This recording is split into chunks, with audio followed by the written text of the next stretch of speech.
Bonjour à toutes et à tous, alors on se retrouve aujourd'hui pour une nouvelle vidéo et aujourd'hui on va parler épandage de vinasse. Alors tout d'abord, la vinasse c'est quoi? C'est une fois que dans les sucreries, pour faire l'éthanol, donc l'alcool de betterave, une fois que l'éthanol est extrait, la vinasse c'est ce qui reste et ça sert d'amendement organique dans les champs. Qu'est-ce qu'on trouve dans la vinasse? De la potasse, du phosphore et de l'azote. À peu près là c'est de l'épandage à 2 tonnes, 2,5 hectares et il va y avoir 50 unités d'azote par hectare dépendu. Et puis c'est surtout pour les engrais de fond, phosphore, potasse, c'est assez intéressant. Là on voit que tout d'abord les rives ont été faites avec le GPS, enfin pour pouvoir étalonner le GPS, et après on voit c'est comme ça, c'est un peu visqueux, ça a une odeur un peu de... Bon c'est pas violent hein.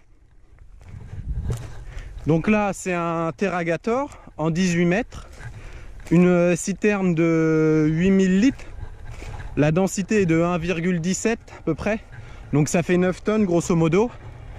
Il roule à une trentaine, voire à peu près 30 km/h pour que le travail soit propre. Donc en début de chantier c'est intéressant. Souvent ça sert d'amendement soit sur le colza, soit sur les betteraves. Là en l'occurrence ça doit être pour du colza, parce que c'est entre 2,5 tonnes ou 3 tonnes hectare.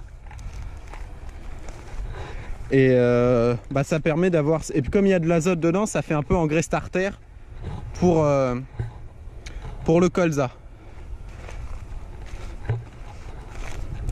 Donc là il y a une buse tous les 80 cm. Et donc on voit au niveau des bits de chantier, c'est à peu près, selon le parcellaire, selon la dose épandue, jusqu'à 100, 120, voire même 140 hectares selon le parcellaire et le volume quoi. Donc j'espère que cette vidéo vous aura plu. J'ai sauté sur l'occasion pour faire cette vidéo là. Donc n'hésitez pas à vous abonner, à liker, à partager, à mettre des commentaires. Et puis moi je vous mets après là une vue depuis la cabine de l'épandage. C'est intéressant, on n'en voit pas souvent par chez nous. Bon allez,